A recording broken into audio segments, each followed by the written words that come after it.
Olá, amigos, sejam bem-vindos a mais um vídeo do meu canal. Eu sou o Lucas Knaip e vamos falar de Carlos Alcaraz.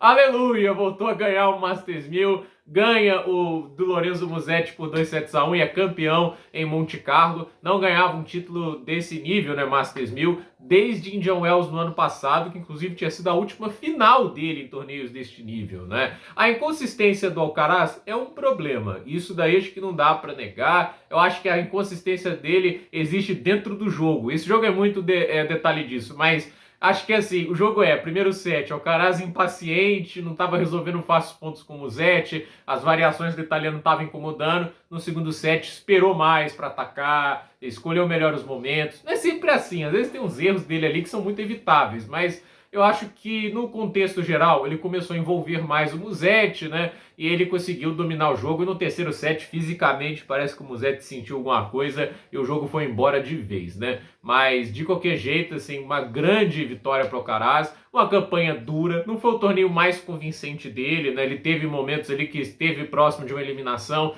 principalmente no jogo contra o Arthur Fils, né? O Arthur Fils chegou a ter um triplo breakpoint no 5-5 do segundo set, o francês já tinha ganhado a primeira parcial. O Arthur Fils chegou a ter 3-1 no terceiro set. Então, assim, tava à frente, teve tudo para ser vencedor do jogo, mas o próprio Fils também foi muito errático. Aquele jogo que eu falei aqui, né, eu mantenho minha opinião de que não foi um grande jogo em nível de tênis, né? Óbvio, tem toda a emoção, a tensão de um jogo apertado, né? Mas, assim, foram mais que o dobro de erros não forçados proporcional a bolas vencedores para os dois tenistas, né?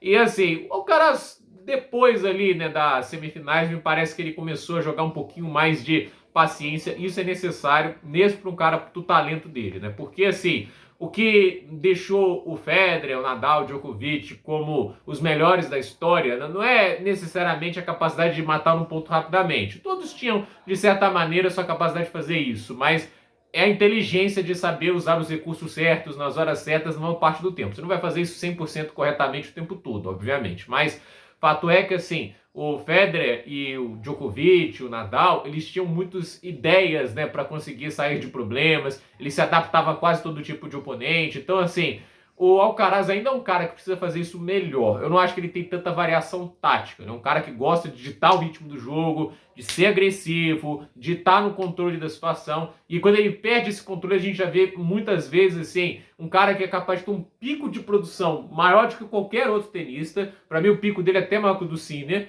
Mas aí a questão ele quando está no momento de baixa, a gente veio perdendo uns sets bizarros, né? Aquele set pro Luca Nardi lá em Doha me marcou, né? Porque o jogo tá tão na mão e a maneira que ele perde aquele set é bizarra, mas é algo que o Alcaraz, ao meu ver, ainda tem que corrigir e a experiência acho que vai fazer isso. Cedo ou tarde ele aprende. A questão de preferência tem que ser cedo, porque eu acho assim, ele assume a liderança da corrida para Turim agora, ele é o líder do ranking do ano, mas convenhamos, né? O Sinner só jogou o Australian Open, ganhou o título e precisou até de abril para alguém conseguir superá-lo, né? E assim, quase que não supera, né? Vamos parar para pensar que se o Alcaraz tivesse caído pro Fils nas quartas de final, o Sinner ainda seria o líder da corrida para Turim, né? O que é um pouco absurdo, o cara só jogou um torneio, ganhou, obviamente, um Grand Slam, isso pesa pra caramba, mas já teve mais de 6.000 pontos sendo disputados depois disso, né? Para alguém conseguir finalmente superar os 2.000 que o Sinner conquistou lá em janeiro. Então, assim, não tem sido consistente no nível que se espera para ser o número 1 do mundo, o Carlos Alcaraz. Inclusive, o Sinner vai voltar ainda sendo o número 1. O Alcaraz vira o número 2. Eu acho até bom que ele seja o 2, porque o Zverev, do jeito que tá jogando, não dá, né? Tipo,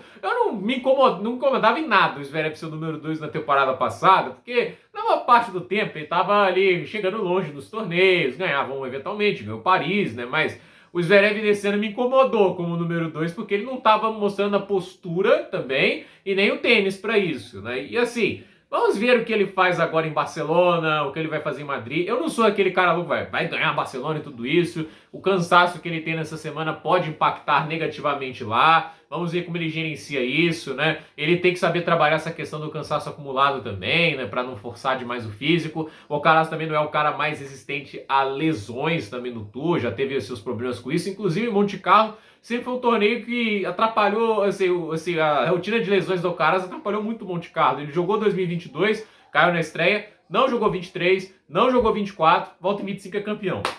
É, assim, a rotina dele aí nesse torneio é bem curiosa, mas de qualquer maneira é uma conquista merecida porque não largou o osso, não se abateu nos momentos de dificuldade, procurou soluções, né? Eu acho assim, tem horas que ele começa o jogo com estratégia ou uma maneira de jogar que tá muito errática, mas pelo menos ele vai se adaptando e vai lutando, né? Ele nunca vai perder um jogo por não lutar. Ele tenta, ele batalha, ele busca soluções e às vezes não consegue achar, mas nesse torneio achou. E o Musetti, assim, né, é muito talentoso, muito bom tenista. O primeiro set dele foi excepcional, mas eu acho assim, para sustentar a pancadaria do Alcaraz, ele ainda tem dificuldade, né? Eu não acho tanto que a questão do backhand com uma das mãos. Eu não acho que seria tão diferente que sendo com as duas mãos, né? Porque aí depende muito de como cada tenista bate. Eu não acho o backhand do Musetti ruim. Porque assim, desde a gente fala que o backhand com uma das mãos é ultrapassado. Eu não vejo dessa forma. Cada um usa o recurso de alguma maneira. A gente tem um monte de backhand bom com as duas mãos. E é mais fácil achar isso porque a maioria do tênis hoje usa as duas mãos para bater o backhand, né?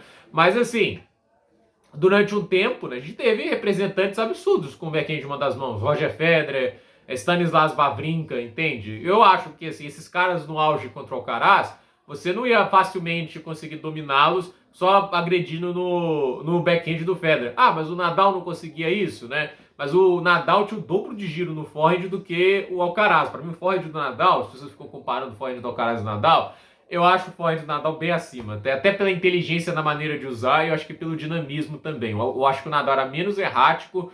Eu acho que a maneira que ele controlava o giro de bola não existe outro, entende? Então, a questão é, o backhand com uma das mãos, eu não acho que isso é um problema. É a maneira como usa que vai ser a diferença de efetividade ou não. O Tsitsipas, ele tem um backhand ruim com uma das mãos, né? Como muita gente fala, né? Mas, por exemplo, o Berrettini usa o backhand com as duas mãos e é ruim igual, entende? Não tem essa. Tipo, o Del Potro usava com as duas mãos e o backhand dele era ruim, entende? Isso não é uma coisa assim, o backhand é ruim porque é com uma das mãos. Não é por isso, entende? É a técnica, né? O Wawrinka tem com uma das mãos e é maravilhoso. Alguém vai falar, até a audácia de falar, não, o backhand do Wawrinka não é tudo isso. Não é assim que funciona, entende? Eu acho que o Musetti tem variação, tem curta, tem mudança de direção com backhand, ele tem profundidade. A questão é, tem a escolha de jogadas que ele faz com alguns golpes. Tem horas que você vai tentar a pancada e não é o momento. Então, vamos ver o que ele ainda faz, mas é nítido a evolução do Musetti. Tá com cara de top 10 nesse momento, né? Tipo, de juntar-se a esse pelotão de elite. Tem evolução nessa temporada, acho que ele tem jogado melhor. Mentalmente tem sido um tenista forte. Mas hoje, primeira final de Masters 1000, começou muito bem, sentiu no segundo set. Se era para ganhar um jogo, tinha que ser na segunda parcial. Ele baixou bastante o nível. O Alcaraz, quando baixa a guarda, é um cara que cresce muito. E no terceiro set, fisicamente, pelo jeito, sentiu alguma coisa. Até porque tem sido uma rotina dura pro Musetti. Muitos jogos duros e a semifinal dele foi cansativa, né? Enfrentar o de Minaur não faz bem as pernas, então, obviamente, aí o Lorenzo Musetti é aquele negócio. Começou bem, mas a partir do segundo set declinou e o terceiro set foi de arrasta pra cima. Então, assim, parabéns ao Alcaraz, bela conquista. Acho que, assim, pode jogar melhor do que isso e até por isso é aquele negócio, né? Se jogou desse jeito e foi campeão, jogando o melhor tênis, tem tudo aí para ser o grande nome dessa gira de Saibro. Vamos ver aí se ele consegue concretizar isso.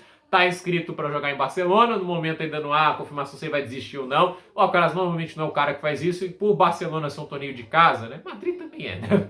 Talvez até mais, né? Porque ele, se não me engano, é torcedor do Real Madrid, né? Mas a questão é, por ser torneios na Espanha, eu não sei se ele vai desistir, eu não vejo isso acontecendo. Então, a ver o que vai acontecer para o Carlos Alcaraz. Bela conquista para ele. Tomara que isso seja suficiente para ele recuperar a confiança. Até porque, com o Sinner voltando, a gente deve ter aí o italiano voltando às cabeças do tênis e tem que ter concorrência, né? O Alcaraz que a gente viu em boa parte desse ano não vai bater de frente com o Sinner, mas um Alcaraz que com confiança, jogando o melhor tênis dele, com certeza pode dar essa disputa. E eu quero o máximo de nomes possível para brigar pelo número 1, né? A gente teve o privilégio de ter 3, né, brigando pau a pau durante muitos anos, né? E o legal do Big Free foi isso. Eram 3, pelo menos não era a dominância de um, que em alguns momentos até aconteceu para um nome ou outro, né? Que é normal. Mas vamos ver aí, né? Tipo, se ainda surgem mais nomes. A gente ainda tem jovens talentos muito legais, como é o caso do Jakub Menzik, do João Fonseca. Tem os nomes ali como o Jack Draper também crescendo muito. A gente fica na expectativa de um dia o Rooney crescer e chegar nesse ponto, mas acho aí bem difícil. Arthur Fils é um talento muito grande também, mas ainda tem que evoluir muita coisa. Então assim, o tênis tem revelado jovens talentos, mas no momento os prontos para brigar pelo número 1, ao meu ver, tem nomes. São Jannik Sinner e Carlos Alcaraz, pelo talento Alcaraz. mas está na hora de conseguir um pouquinho mais de regularidade e consistência. Então, gente, por esse vídeo é isso. Dúvida nos comentários, deixe seu like, se inscreva no canal, compartilhe esse vídeo. Parabéns ao Alcaraz, campeão do Masters 1000 de Monte Carlo. Até a próxima!